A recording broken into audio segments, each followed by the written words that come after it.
Hey guys, hope you're doing well.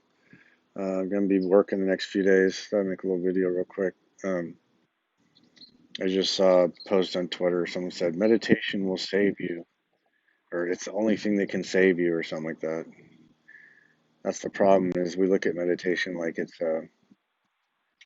like looking at the hammer and saying, "Oh, the hammer is the house. Hammer is a tool to build the house. And meditation is a tool to expand our consciousness."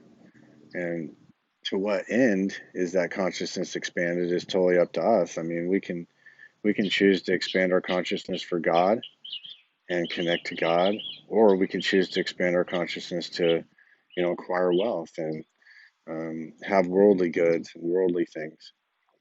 And I think it's very important that we keep that in mind as we're doing our practices. As the world, the things of the world are ultimately temporary. They're, because we're in time. We've been put in time. We things look like they're real, like they last, a really long time.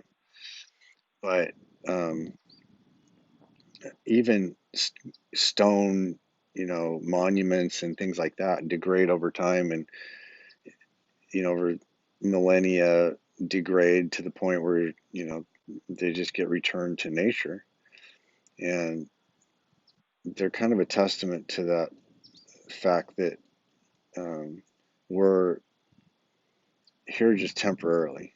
And all the spiritual traditions always talk about that. And basically, that's why developing detachment is so important. But detachment comes naturally with this connecting to God more. Because the more we connect to this godly energy, the less detachment we have for the physical things. And the less detachment or the less, attachment we have to God, the more disconnected we are from God. Um, that's where you start to see all these mental aberrations like anxiety, depression, bipolar, all these different manifestations of illness, physical too, but mostly mental, I think, because the mental and emotional are tied together very, very tightly. And when you don't feel a sense of peace and calm and connection and love, uh, you will have mental breaks, become very susceptible to that. And so, if the more we connect to the things of the world, the more we connect to the things around us, the those things can act like an anchor to hold us back.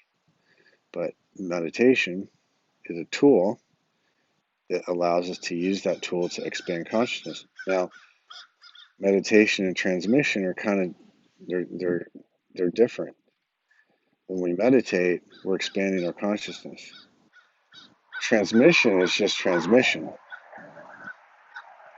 It's coming in all the time. So we can recognize that, yeah, I'm receiving transmission, or we can basically shut it off. We can choose not to receive transmission. And that's why in the Sahaj Marg path, they have um, something called remembrance. And remembrance is when you think of God, when you think of um, the guide, this incarnated being, this human being who has opened the floodgate. They've opened up the heart area completely, and they're transmitting love, like I was talking about the video I made yesterday about Kalmish, just pumping out this love. They're pumping out love, basically. In ancient India, they had these things called lingams, and they were these stone monuments. They're like little round pillars and varying heights, varying size, very various sizes and shapes in terms of, but they basically were some kind of energy generating device. I mean, they did something to, nobody knows for sure because we've lost that technology, but they had some kind of way of charging those with energy. And even Babaji said that the temples and things like that used to be charged with energy. And when you went to those places, it was a place of reflection. You could sit, basically just go sit and look at the artwork. Like these Indian Hindu temples have just amazing artwork. And just you go there, and while your mind is focused on looking at the artwork, your body's being healed by this subtle energy, almost very similar, I think, to pranahuti. And so this idea of pranahuti is not new. This is not something that the first president of the Sahaj Marg system invented.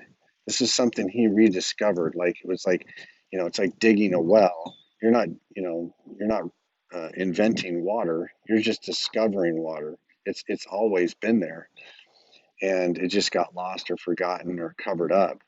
And so these ancients, they knew about this technology. They had technology that was basically, like I say, it was energizing people on a level, on a cellular level. So this, and a spiritual level. So even deeper level.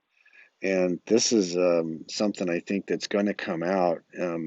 I've been watching a lot of videos, and it's synchronicities with the videos where I watched a video last night that was just talking about this very thing about um, there was a scientist, can't remember his name, but he basically discovered that he could concentrate, he called it orgone energy. And basically, it's like prana. They talk about prana in Hindu, Indian stuff, yoga. They talk about prana and all life force and all that, which I believe pranahuti is definitely in that category. And he was basically, this guy proved that he could change the temperature in these different environments by building. He would build these little boxes for people to sit in, and it would concentrate these orgone. He called it orgone. And this guy was making the comment that the Egyptian pyramids are designed much the same way. They have different layers of substance, and I've heard in the past that actually there was water running underneath them too. And lingams in these Hindu temples are often set up to where people will pour water on these lingams. And I think the water had something to do with generating more of this life force. I don't know how, but it's like I say, it's a lost technology. It's super powerful, important technology that was lost. And it kind of, when things started to degrade um, and disconnect from a higher level. So this stuff is real interesting. It's something I'm kind of discovering and realizing, and through my own practice. But one thing I wanted to say is that you can make the decision to have that energy turned on all the time. You can make the decision to receive this. In Sahaj Marg, we call it pranahuti. But you could, let's say you didn't do Sahaj Marg. Let's say you have no interest in meditation, but you want to think about, being grateful or being happy or being joyful. That also opens up pathways to energy also. They say being grateful is one of the best things you can do if you have depression and things like that, is start making a list of the things you're grateful for. It will turn that energy around. And but what I like about the Sahaj Marg is it's really, honestly, it's the lazy man's way. It's the laziest way you could get to higher levels of consciousness, because it just comes in underneath you and just lifts you up. It just buoys you like you're floating in water. It's like a life preserver, that inflates with air, and you just pop up to the surface, and you just get to ride around on that surface level. It's helped me a tremendous amount in becoming more detached, having more detachment with things, being less emotional. And I've always struggled with my emotions and getting caught up, and they always tell you should have control of your emotions. Everybody always says that, but nobody tells you how to do it. And when you do this practice, it becomes a natural thing to let those emotions just kind of sit there. And I actually had a interesting, when I was first starting doing this, I had thoughts come into my mind that basically it was a thought like, you have the choice. You have a choice of responding, or I mean, you don't have to be on a hair trigger emotionally. You have a choice of not responding. And it's almost like, okay, let's use a gun analogy. That's a good analogy. When you're walking around, with a chip on your shoulder, you got blocks, you got a lot of attachment, you've got your finger on the trigger. The safety's off, fingers on the trigger. You're just looking for any excuse to blow, right? I mean, we've either been that person or we've been around people like that.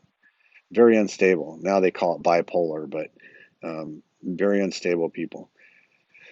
As you start to become more aware, you can put the safety on.